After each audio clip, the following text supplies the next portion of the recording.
Bismillahirrahmanirrahim. Assalamu alaikum. Welcome to Newsroom. I'm your host, Khalid. But today is the 8th of February 2023, and these are the stories that we will be discussing in detail in the course of the show.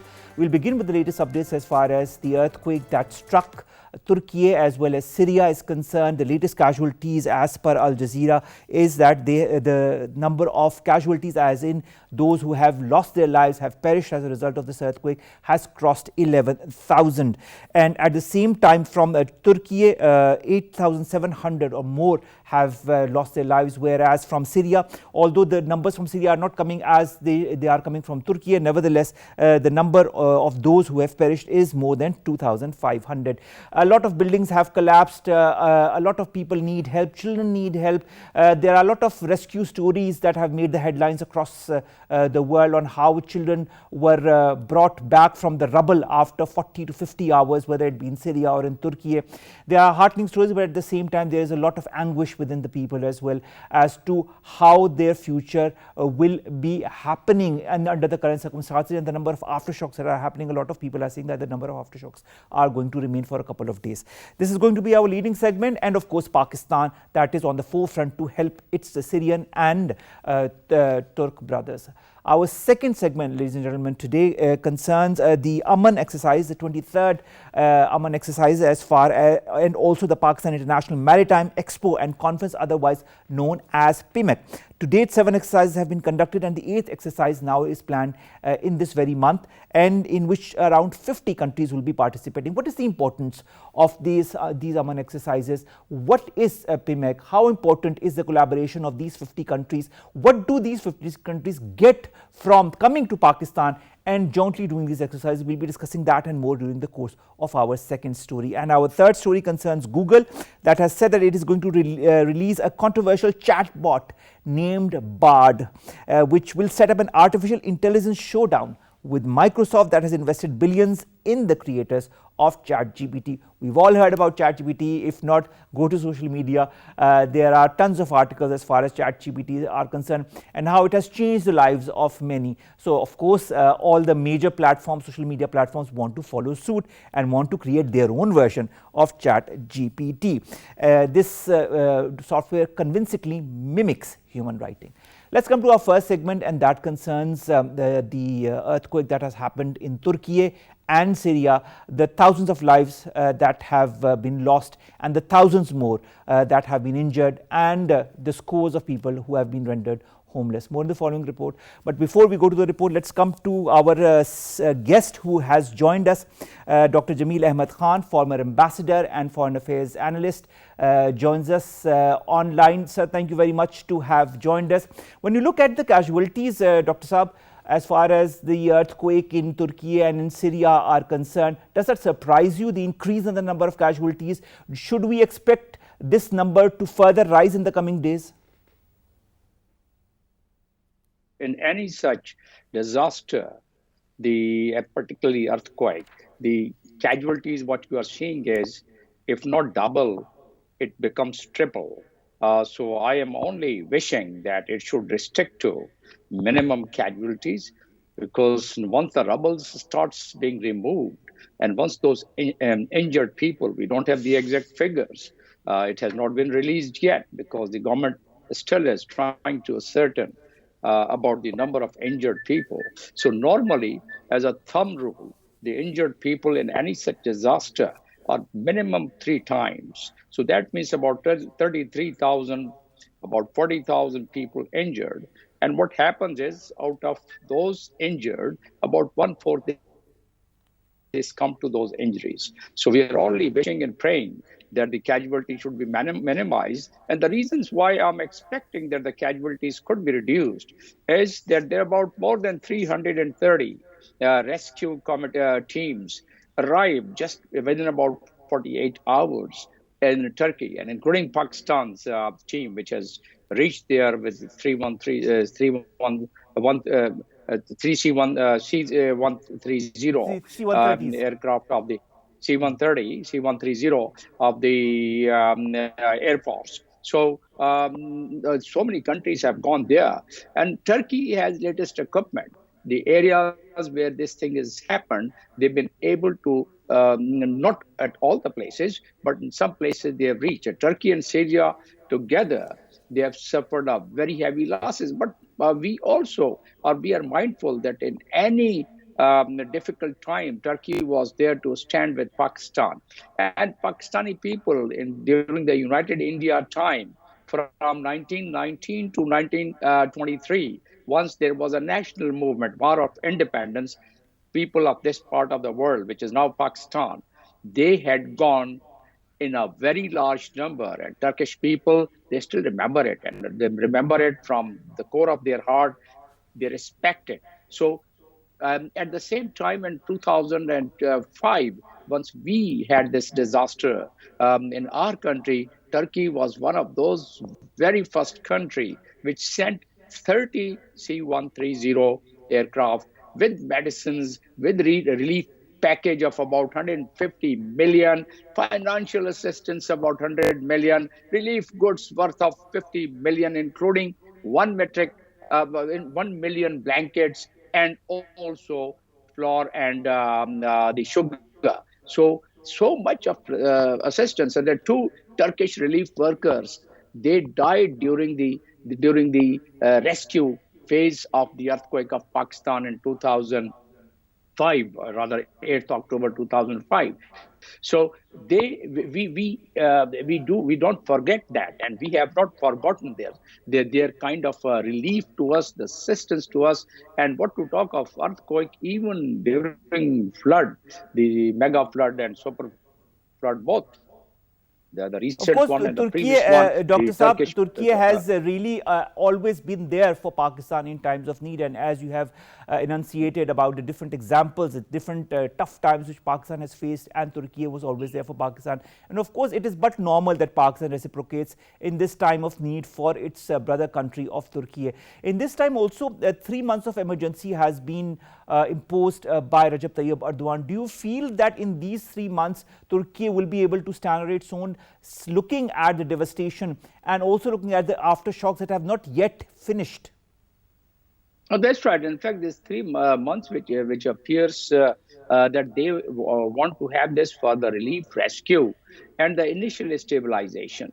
But the rehabilitation and reconstruction will take years and years. So basically, that seems to be one of the reasons that the president of Turkey was rather found the necessity of imposing emergency in Turkey. And this earthquake was not a normal earthquake like in Pakistan.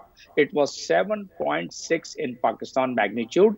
In Turkey, it is 7.8 magnitude. 7.8 But you know, there was not magnitude. one earthquake. So, There was so many, several earthquakes, even one of 7.5 aftershocks. magnitude that happened a couple of hours later. And that kind of exacerbated Right. the already deteriorating conditions as a result of the first earthquake that had happened.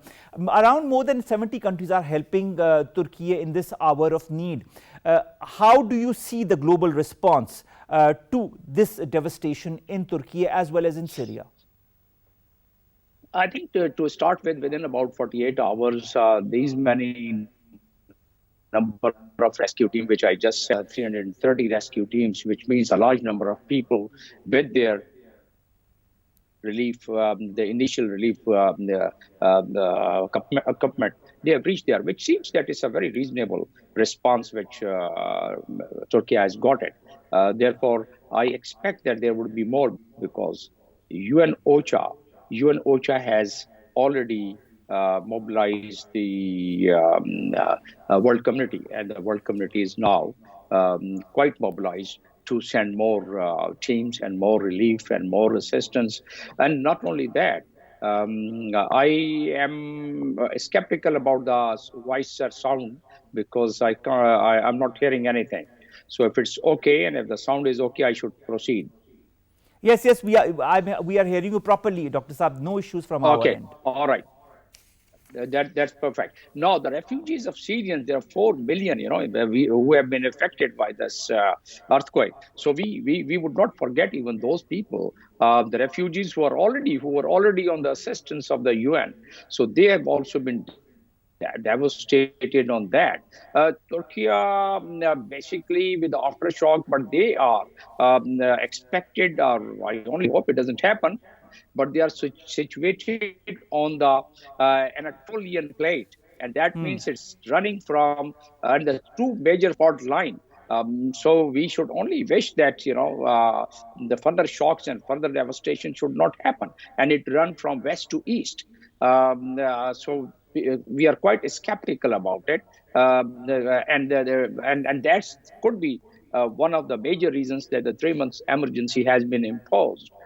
So that's where they stand now, and um, personally feel we have reached in Turkey. All right, I Dr. could Saab, you very talked about UNOCHA. You talked about UNOCHA. I'd like to also add something that the World Health Organization said. They said that 23 million people are going to be affected by this earthquake. So the world needs to be really very quick and swift as far as helping the countries that are in need, that is Turkey and Syria. Do you feel that there needs to be an emergency session of the United Nations to counter or to discuss the mechanisms to put into place as a result of this devastating earthquake? First step of that, the extraordinary sessions of United Nations, whether it's General Assembly or basically General Assembly or the Donors Conference, is normally organized by UN Organization for the Coordination. They have already, the WHO comes under that umbrella, the nation of UN agency, that is UN OCHA. So can very safely envisage that the United Nations probably, and if they have not planned, they should rather take a step. But more importantly, the OIC countries, the OIC platform is available for the extraordinary session. And the OIC platform, I think, should convene the extraordinary session of the head of states. If not head of states, then at least the Council of Ministers, which is their Article 9.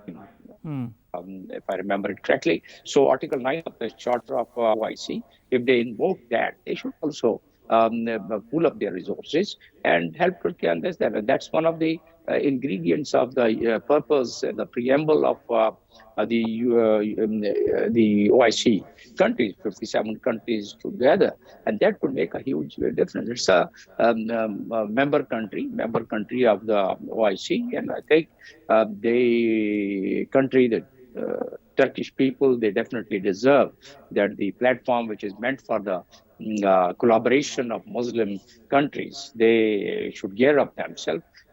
I only hope that, and then this is one platform, and there's no politics in it. It's a disaster, so they can always get together. And if not, then Pakistan is a pattern member of OIC, and Pakistan can always requisition the mechanism and the procedure of calling for an extraordinary meeting is any member country can requisition an extraordinary committee, and then it goes by circulation to all the members. And if there are more than 50% members, they agree to it, the summit is held. And I personally feel that if it is initiated by Pakistan, our foreign office probably will do it in the near future. If not, then they should consider that. Once it is a requisition, that could really provide a huge. Dr. Saab, I understand that needs to be initiated by Pakistan. I think Pakistan should, because Pakistan has been at the forefront when it comes to helping its Turk as well as its Syrian brothers is concerned. I'd like to shift the focus on Syria a little bit. The Syrian Red Crescent has appealed to Western countries to lift the sanctions and provide aid, as the government of course has issues and a lot of complications in providing humanitarian aid to Syria, given the fact that there are a lot of sanctions on Syria because of the situation in the country. Do you feel the world should also realize that this is an extraordinary situation and that the lacunas that are present as far as Syria is concerned should be lifted, at least temporarily, till Syria comes back on its own? I'm expecting the human rights organizations, and I'm expecting the civil society to raise their voice on it and create a bottoms-up pressure on their respective government, because the sanction under these, disastrous management, I think none of the countries and the people of respective countries would have that much of a heart to resist to it or to object to it, the lifting of the sanction. So lifting of the sanction, particularly for the relief work, lifting of the sanction, particularly for the rescue work, and that should be done with All right, from Ambassador Saab, 20, also I'd like to maybe understand, when it comes to the United time. Nations and Syria, I'd like to also understand the perspective of the United Nations as far as Syria is concerned. It says, and I quote, exploring all avenues to get supplies to the rebel-held northwestern Syria, it has released 25 million US dollars from its emergency fund to help kickstart the humanitarian response in Turkey and Syria. This was said by Mr. Dujarric, who is the United Nations spokesperson. They also said that the UN is preparing a convoy to cross the conflict lines within Syria. Do you feel other organizations also need to follow suit? No, the associated agencies of not only United Nations, but there are the regional organizations, which I just mentioned. And those regional organizations, other than OIC, we have the African Union, we have European Union, we have SADC, we have Shanghai Cooperation Organization, we have ECO. So all these regional organizations, they can also they gear up their resources and they can call for their extraordinary meeting and help them out. So regarding the sanction, in the humanitarian work, the sanction is much easier for them to lift, as they have done it already. Regarding the other sanctions, they can, if they want, if they wish, they can continue with the weapons and all that. There's no harm in that if they feel appropriate. But basically, important thing was the humanitarian aid and humanitarian assistance. People who are already suffered a lot. 4 million people became refugees. Hundreds and thousands of people they lost their life. The entire country devastated, and at the top of it now, the disaster of this magnitude and of this kind and of this size, the world should have the heart. The world should have a heart to really Dr. Jamil, and come for the also, rescue. you talked about the African Union, you talked about the European Union. Syria, I'd like to, add a little bit of information concerning the EU. Syria has activated the European Union Civil Protection Mechanism. The EU's head of crisis management, Mr. Nelarchich, has said this. He has said that this morning we have received a request from the government of Syria for assistance through the Civil Protection Mechanism. How swift can aid come to Syria under this protection mechanism? Well, these are the tools, these are the vehicles, these are the engines to expedite and to expeditiously provide them the required assistance and required humanitarian tools to them. So I personally feel the way the planes are flying into the Turkey and Syria, it appears that this just matter of 24, 48 hours or maximum 72 hours. The things are going really moving very fast. And the important and significant point here is that the world the community, both the civil society and the human rights, they should keep, and they would, we will find that, and they've started doing that, to raise their voice to remove any impediments in the war-torn country, which is Syria, which has already suffered so much that it is in the history. It would go into the history, the kind of suffering they have had. So you answered your question in one just line, that I expect that within 48 to 72 hours, they should have these pledges with the EU is saying. But more importantly, Syria, the Gulf countries, Syria is also the Arab world as a whole. I think they should also step forward, and they should also show their magnanimity, because Syria is a member of it, Arab League. So they should show their magnanimity too. That is true. The magnanimity, I think, is very important in this time and in this age, when you see thousands and thousands of people being devastated by the earthquake. And as the WHO says, 23 million is not a small number. It reminds us of what happened here in Pakistan in 2005, and then now the floods that happened as a result of climate change.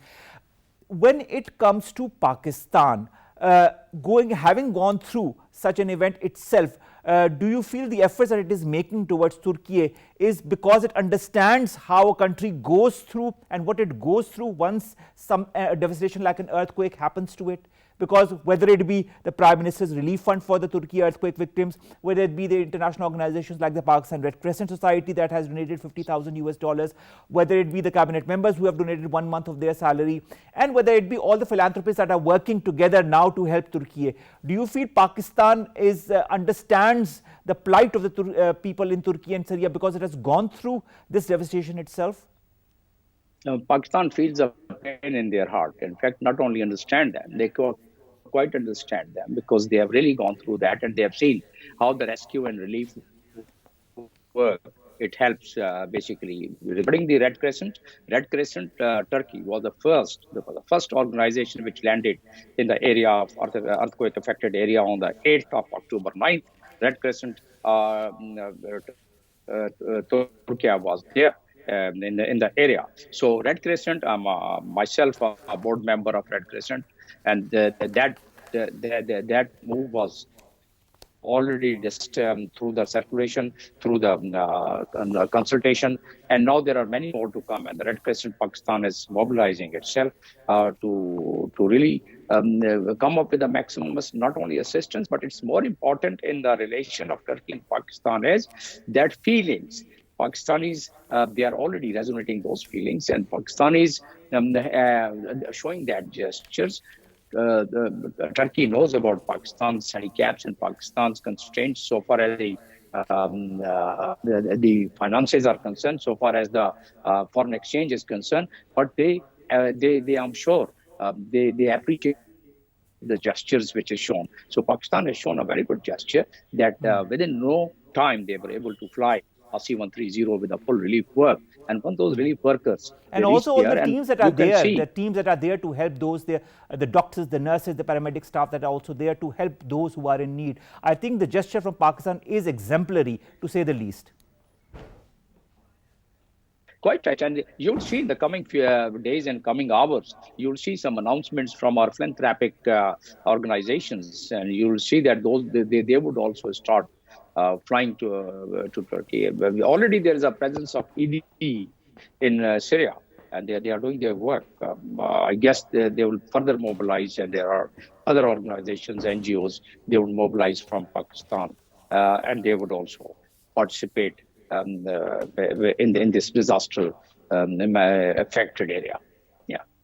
Thank you very much, Dr. Jamil Ahmad Khan Saab. That was former ambassador and foreign affairs analyst, Dr. Jamil Ahmad Khan, discussing the latest as far as the earthquake that has hit Turkey and Syria is concerned. The number of casualties increases by the hour. A lot of people are getting together to garner all the support for these people who have been devastated by this earthquake that has, of course, damaged scores of buildings and, of course, damaged the lives of so many others as well. So many people have called it an apocalypse. So many people say that the internal wounds will never heal, but inshallah they will, with the support of the people of the world, with the support of countries such as Pakistan. Let's come to our second segment, ladies and gentlemen, and that concerns the Aman exercises as well as Pakistan International Maritime Expo and Conference. These are two important things that happen every year. Today, we are going to discuss the 8th part of this Aman exercises that are happening. 7 exercises have already happened, and this year in February, the 8th edition of the Aman exercise are going to happen, in which around 50 countries are going to participate. How important are Aman exercises for Pakistan, for the countries that participate, to further, strengthen the collaboration between the countries that are concerned, and also to show the world that as a bloc, Pakistan is holding a very important place in the region and in the world as well. That plus, of course, the Pakistan International Maritime Expo and Conference, how important is that as well, coinciding with the Aman exercises. We've been joined by 2 guests. Let me introduce them to you one by one. In the studios, we've been joined by Captain Hassan Ahmad. He joins us from the Pakistan Navy. Thank you very much, Captain Saab, to have joined us. Pleasure to have you here in the studios. And online, we've been joined by Reema Shaukat. She's an expert in maritime affairs. Reema, pleasure to have you on board, and the first time on my show as well. Let's begin with you, Captain Saab, and let's understand a little bit about PIMEC before we go to the Aman exercises. What is PIMEC? What are the objectives? Why was such a conference created in the first place? If we see the first word is the Expo. Expo means is basically the exhibition. It's the capacity which Pakistan has to offer to the world. So in the maritime sector especially, we have many exhibitions, expos going on, like ideas in which the companies, the defense companies are displaying their product. But you know, nowadays blue economy is a buzzword going around. Exactly, it's a very important word. Yes, it's a very important word. But what we are doing to do something in that field, in the field of blue economy, how we have to take advantages from that prospect. If we see the PIMEC is one of the forum which actually promoting the blue economy. How it is promoting? We have given chance to more than 100 local firms to display their products which they can offer to the world and contribute in strengthening the economy of Pakistan. And that is true. I think that also showcases Pakistani products and all the developments that Pakistan has made in the maritime sector and for the development of blue economy. Reema, Shaukat, thank you very much to have joined us. It's a pleasure to have you on my show. Reema, blue economy, maritime sector in Pakistan and showcasing Pakistani products to the world. How important is that? A, to further strengthen Pakistan's economy. B, to also showcase to the world how important Pakistan's position as far as its geostrategic and geo-economic presence is concerned. Thank you very much, Omar. It's always a pleasure to join you on this show. As discussed by our respected colleague from the Pakistan Navy, certainly this blue economy has become a buzzword.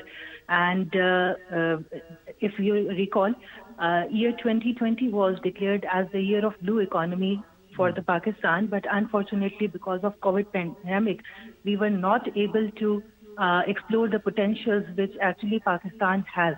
So this blue economy being sustainable and multi-sectoral sector, it encompasses a variety of economic activities which are linked to the oceanic or blue resources. And side by side, Pakistan always tries to ensure the environmental sustainability if it is pursuing for the blue economy. So blue economy is just not only a fancy word, but as mentioned by you while giving the introduction for the first first Pakistan International Maritime Expo and the conference, it will range with a variety of, you can say, an initiative of Pakistan Navy in which multiple firms will be participating, not only from local side, but from the foreign side. So it will definitely provide the chance to the manufacturers, also to the exporters, to enhance the blue economy. And once you were talking about the Aman exercises and PIMEC, this also highlights the geostrategic importance of Pakistan in the Indian Ocean region. That is true. Reema, kindly stay on line with us. Captain Hassan, when it comes to PIMEC, would you kindly want to highlight some of the key objectives of this conference? Actually, the objectives of these... apart from business, strengthening business relationships between Pakistan and the countries that come to, of course, watch this expo. Actually, see, the main aim is to B2B engagement or G2B engagement is the main aim of these expo and the conference. And conference, basically, we want to educate people. If you see, the people knows very less about sea and the... even blue economy, not many know about the true potential of blue economy. Yes. So, to create an awareness amongst the people, or Pakistani people, or the Pakistani business community, or the bureaucrats, or the other associated organizations which can be explored for this purpose. Actually, this is the main aim of this conference and the expo. So, to create awareness among our own people, so that they come to know that there is an avenue which is still unexplored, where we have lot of potential, where we can create lot of opportunities. Like, for example, lot of jobs are available in this field. lot of aspects with respect to studies, like if somebody wants to do some, if you say the master degree or the other degree, so that they can help us in making the policies to tap the resources of the blue economy. International maritime industry is gaining more and more momentum with time, and of course the importance cannot be undermined.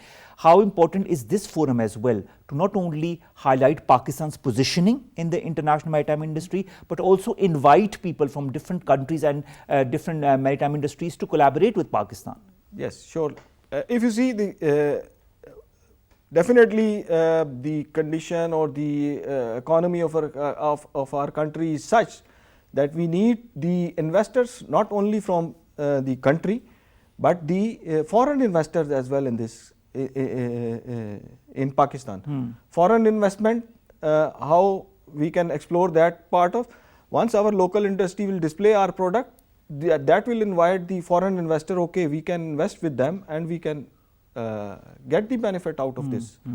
All right. Reema, Shaukat, we talked about blue economy as an important term. Another important term is also maritime diplomacy. How would you categorize that in the current arena that the world is engulfed in and the current challenges that the different regions, including ours, is confronted with?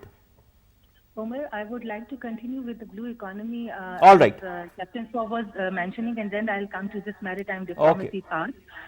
It is important to mention that blue economy just is not simple something related to sea. It includes a variety of activities and the multiple firms or the foreign delegates who are coming to Pakistan and showcasing their, products. It shows they have the products from the exploration of seabed natural resources. We have 1,000 kilometers long coastline, and we are blessed with the abundance of natural resources, but unfortunately they are untapped, such as fish, hydrocarbons, minerals. There are potentials for the renewable energy, marine biotechnology, maritime industries, coastal tourism. So these are so many sectors in this blue economy that even if one is explored fully, it can provide a big support to Pakistan's appetite for growing economy. And when you talk about maritime diplomacy, if we on one side we are going to exhibit this Pakistan First International Maritime Expo and the conference simultaneously, which will be arranged by National Institute of Maritime Affairs. You see, on one side we will be highlighting and we will be presenting and showcasing the products we have. Not only the local products, but the international products, which will be displayed for our guests who will be visiting this expo. And side by side, when the Aman exercise will be going on, it is a big achievement on Pakistan's Navy, you can say Pakistan's Navy, because this is going to be an 8th exercise starting from 2007, which is being held after every 2 years. And it shows the trust of other navies on Pakistan. And when you say that 54 countries are going to come to Pakistan, it obviously shows their trust on Pakistan. You know, there was a time when the stigma of terrorism was attached to Pakistan. It is no more anymore. It shows the trust of international navies that they not only want to learn from Pakistan Navy, but they are also offering their support and their, the professionalism. They want to share their experiences in the seas and the oceans, and not only they want to learn from Pakistan Navy, but they also want to share their experiences with the Pakistan Navy. And indeed, it is a great platform, and certainly it marks the maritime diplomacy and the achievement of Pakistan Navy in this domain. That is so true. That is so true, Reema. Coming back to you, Captain Hassan, what are the trends and the scientific approaches as far as the challenges that are related to the maritime industry are concerned? And can Pakistan's maritime industry collaborate with other important regional maritime industries in order to strengthen this region against common enemies? If we particularly see on this aspect, I think this is a very vast field. First of all, we were talking about the maritime diplomacy. Of course. If we see, the word maritime diplomacy is not directly linked with the Pakistan Navy. You see, naval diplomacy is one part of maritime diplomacy. Of course, I understand. So if you create the awareness amongst the people of Pakistan that Pakistan Navy is one tentacle of the maritime diplomacy, we have to create awareness, or we have to create opportunities for the other avenues like exploration activities out at sea. If we have to explore something out at sea, some minerals or some stones or something like this, or even if you talk about the fishery fishing industry of the Pakistan, if we critically analyze our fishing industry is quite backward as compared to other nations like the China and the countries where their trawlers are operating in deep seas. So, when you understand each other's perspectives, Yes. points of views and commonalities, then you can, join hands and further each other's, perspectives as far as strengthening each other's maritime industries are concerned. Yes, especially it will be once you need the assistance from some specialized community, definitely you need to shake hand with them.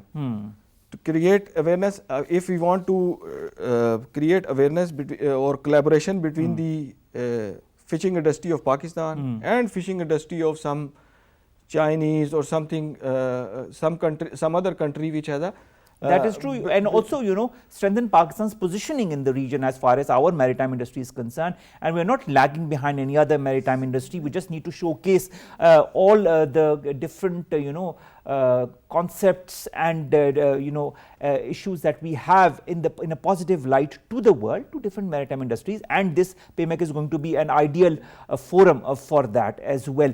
Reema, Shaukat, let's come to the Aman exercises. The 8th edition is going to be held this month. 7th edition was held in 2021.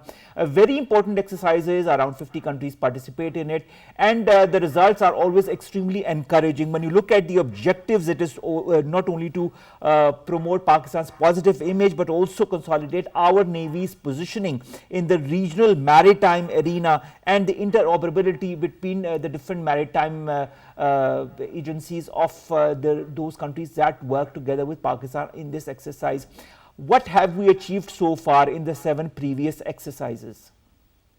Omar, first, as I talked about earlier, that it shows the trust of the other navies on Pakistan, that they want to send their weapons to they want to send their warships, all the sensitive, you can say, the installations to the Pakistan, and they when they are on open seas, they jointly conduct exercises to strengthen their the drills, to strengthen their capabilities and monitor how they can facilitate each other. And certainly this Aman exercise provides this maritime security, and it is an effort to enhance regional and extra-regional cooperation and interoperability. Omar, I also want to highlight that Pakistan has the honor of commanding the Combined Task Force 151 many times, and it is very much important to highlight and tell the international audience that Pakistan is playing, is showcasing its professionalism and ace in the field of maritime diplomacy and counter-piracy in a way that Pakistan conducts the exercises in the open seas, in the Indian Ocean, and facilitates the other navies against the piracy if they happen in Gulf of Aden, Strait of Hormuz, or in Indian Ocean. So these counter-piracy operations is the one thing which we always are proud of, and Pakistan Navy is always very much, you can say, shows its professionalism and ace in this regard. And when you talk about Indo-Pacific strategy, many a times the importance of Gwadar and CPEC gets more prominence in this regard because, it provides this easy access to the Strait of Hormuz, and Gwadar being the having a pivotal location in this Indo-Pacific, it becomes very much important. It attracts the attention of the other allied navies, also the India, which claims that it is a net security provider in the Indian Ocean region. It denies its, the role which it plays.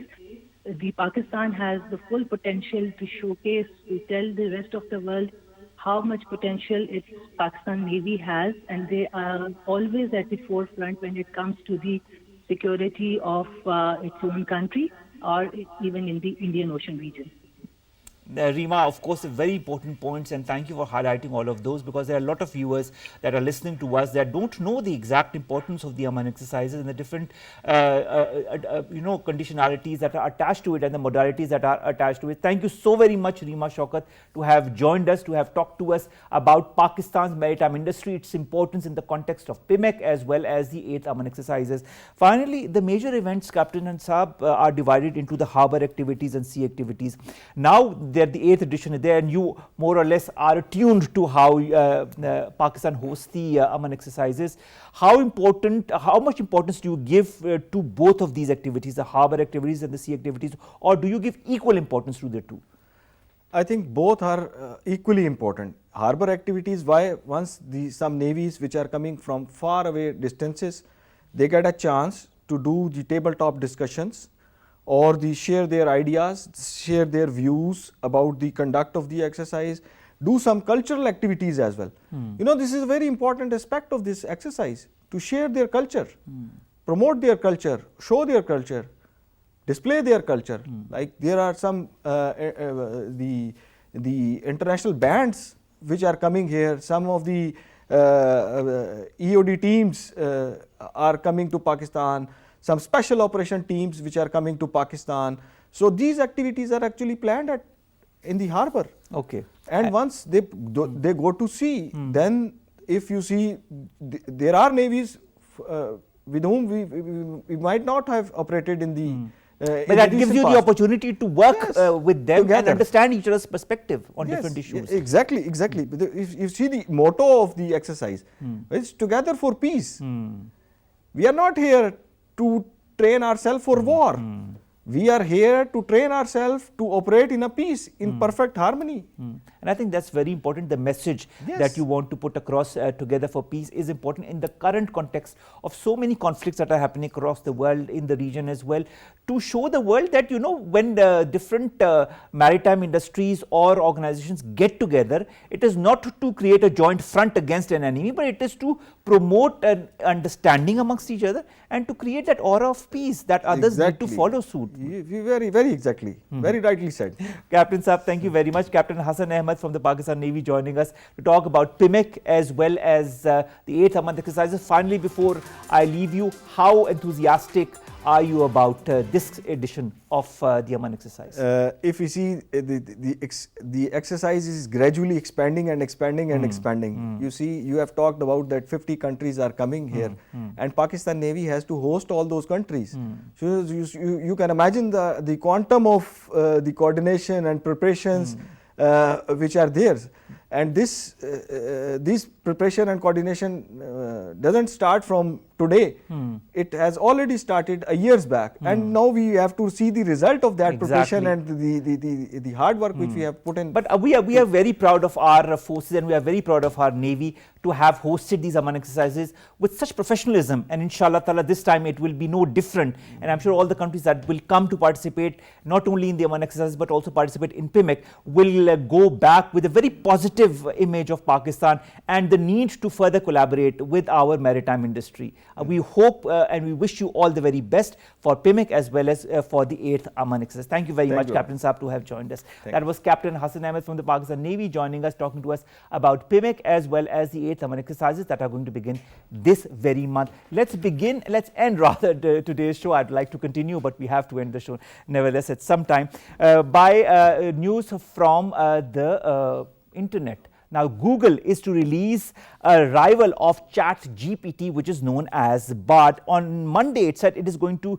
release a controversial chatbot named Bard, which will set up an artificial intelligence showdown, in fact, with Microsoft, which has invested millions and millions of dollars for the creators of ChatGPT. Now, what is ChatGPT? If you don't know, let me give you a little bit of an introduction on this. This is a kind of a software that gives you information about whatever you want to write and gives a whole mechanism on how to go forward forward with it, whether it be the writing mechanisms or so on and so forth. It is based on artificial intelligence, and it has become a huge success across the world. And so, of course, as it has become a success, others want to join in and want to have their share of the pie as well. And this is what Google is doing. I wish all those who want to come up with the rivals of ChatGPT all the very best. At the end of the day, it is a world of technology, and technology gets updated with every passing day. We'll see you inshallah tomorrow with news stories and segments that pertain to us, you and Pakistan. Allah Hafiz.